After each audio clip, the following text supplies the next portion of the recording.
यो चाहिँ किनुवा हो, चामल जस्तै हुन्छ। 2 कप जति हालेको छु।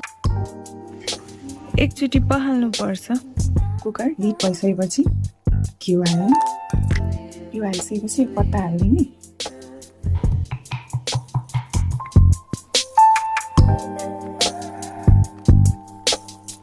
ड्राई फ्रुट्सहरू जे हाले नि हुन्छ। अनि किनुवा हाल्ने, अनि चिनी थोरै, नुन थोरै हाल्ने। मजाले चलाउने। अब प्रेस गरिदिने। अनि 10 मिनटमा रेडी भयो।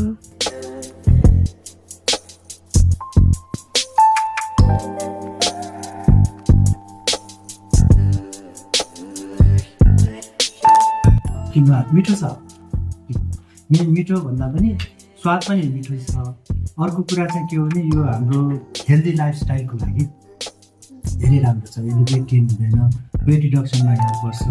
इभन डायबिटिजमा ब्लड सुगरलाई कन्ट्रोल गर्नलाई पनि हेल्प गर्छ, किनभने यसको ग्लाइसेमिक इन्डेक्स पनि कम हुन्छ र सुगर धेरै बढाउँदैन।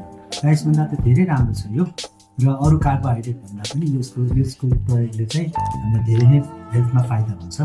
This is very good, tasty छ। Thank you.